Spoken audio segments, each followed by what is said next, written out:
हर हर महादेव। कैसे हैं दोस्तों? मैं आपका होस्ट वीरेंद्र जांगरा आप सबका हमारे इस नए व्लॉग में स्वागत करता हूं। और महादेव जी से यही हमारी प्रार्थना है कि आप सब लोग कुशल मंगल रहें, खुश रहें। जैसे कि पिछले एपिसोड में हमने बताया था कि किस प्रकार देवी पार्वती जी अपने पुत्र गणेश जी को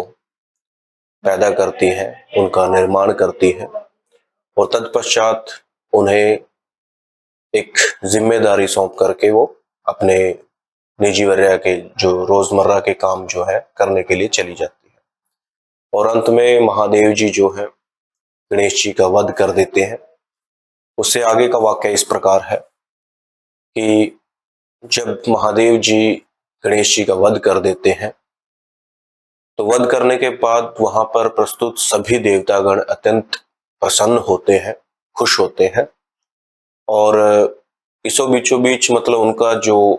खुशी जो है इतनी बढ़ जाती है कि वो मतलब गाजे बाजे के साथ वहां पे नृत्य करना शुरू कर देती है।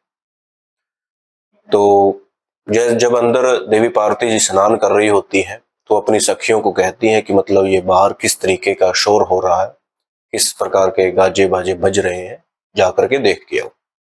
तो जैसे ही देवी पार्वती जी की सखियां जया और विजय बाहर जाकर के माहौल देखती हैं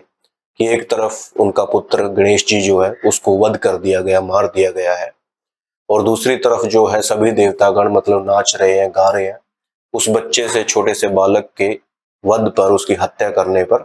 सभी देवतागण जो है मतलब खुशी मना रहे हैं, जश्न मना रहे हैं। तो ये माहौल देख करके दोनों की दोनों जो सखियां हैं देवी पार्वती जी की अत्यंत दुखी हो जाती हैं और वो दौड़ करके वापस जा करके ये पूरा वाक्य जो है देवी पार्वती जी को सुनाती है। जैसे ही देवी पार्वती जी को इस बात का बोध होता है कि उसके पुत्र की हत्या कर दी गई है और सभी देवतागण जश्न मना रहे हैं, उसकी खुशी मना रहे हैं,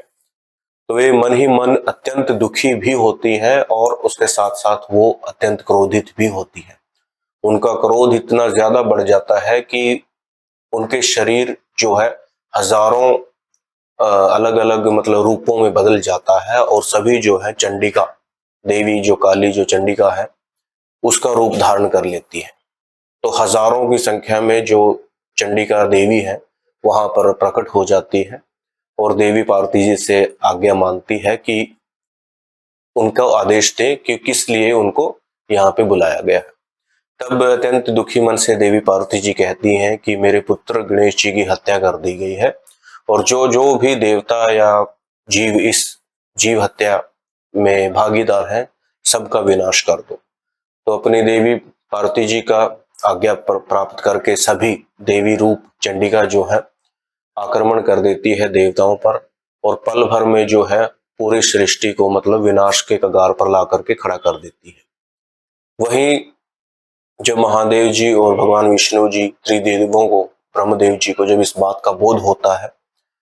तो वे वहां पर उस स्थान पर पहुंचते हैं और तभी ब्रह्मदेव जी और भगवान विष्णु जी महादेव जी से प्रार्थना करते हैं कि देवी पार्वती को रोकना पड़ेगा, किसी न किसी तरीके से उनके गुस्से को शांत करना पड़ेगा, अन्यथा ये सृष्टि जो है नष्ट हो जाएगी। तो ये सब वाक्य जो है चल रहे होते हैं। इस बीचों बीच वहां पर नारद मुनि जी को बुलाया जाता है और आदेश दिया जाता है कि ताकि अंदर जाकर के वो देवी पार्वती जी के गुस्से को शांत करने की कोशिश करें। तो नारद जी जैसे ही अंदर पहुंचते हैं देखते हैं कि देवी पार्वती जो है अत्यंत दुख में, पीड़ा में वहां पर बैठी है और विलाप कर रही होती है। तभी वहां पर पहुंच करके नारद मुनि जी सबसे पहले देवी पार्वती की स्तुति करना शुरू कर देते हैं, उनसे प्रार्थना करना शुरू कर देते हैं। कहते हैं कि हे देवी, आप ही इस जगत की माता है, आपने ही ये सृष्टि बनाई है, आप ही परम शक्ति है, आप ही आदि शक्ति है। कृपया हमारी इस भूल को आप माफ करें और इस सभी देवताओं को पूर्ण रूप से दोबारा से जीवन दान देने की कृपा करें। तो नारद मुनि जी की प्रार्थना सुनकर के देवी पार्वती जी का गुस्सा जो है कुछ हद तक शांत होता है। वे कहती हैं कि जिस प्रकार देवताओं ने मेरे पुत्र की हत्या की है और वो जश्न मना रहे हैं, खुशी मना रहे हैं, तो मेरा मन करता है कि मतलब इस पूरी सृष्टि का विनाश कर दूं मैं। परंतु आप भी मतलब मेरे बच्चे जैसे ही हो, मेरे इस सृष्टि के मतलब आप मेरी संतान जैसे ही हो, तो आप लोगों का विनाश करके मुझे कोई खुशी नहीं मिलेगी। तो अंत में देवी पार्वती जी कहती हैं कि अगर उनके बच्चे श्री गणेश जी को दोबारा से जीवित कर दिया जाए या ठीक कर दिया जाए तो वे आप सब लोगों को क्षमा कर देंगी। तो ये कह करके नारद मुनि जी वापस त्रिदेवों के पास पहुंचते हैं और कहते हैं कि गणेश जी को, जो कि देवी पार्वती जी के पुत्र हैं, उनको पुनः अगर जीवन दान दिया जाएगा तभी देवी पार्वती जी का गुस्सा जो है शांत होगा और उन्हें दोबारा से हम इस सृष्टि के लिए लाभकारी होगा। तो ये कह करके सभी देवतागण जो है भगवान महादेव जी की प्रार्थना करना, उसकी स्तुति करना शुरू कर देते हैं और कहते हैं कि कृपया इस संसार को बिल्कुल विनाश होने से आप ही बचा सकते हैं और आप ही गणेश जी को पुनः जीवन दान दे सकते हैं। तो महादेव जी भी कंडीशन को समझते हुए कहते हैं कि इस वक्त जरूरी यही है कि संसार के कल्याण के लिए और आप सभी देवताओं की रक्षा के लिए उन्हें दोबारा से जो है गणेश जी को जीवित करना ही पड़ेगा। तो ये कहकर के महादेव जी कहते हैं कि आप सभी देवतागण मिलकर के उत्तर दिशा की तरफ जाएं और उस दिशा में रास्ते में जैसे ही आपको कोई भी जीव का अगर आपको दिखाई देता है तो उसका सर काट करके आप ले आना और मैं पुनः इस बच्चे को, बालक को जीवित कर देता हूँ। तो ये कह करके सभी देवतागण जो है उत्तर दिशा की तरफ जाते हैं तो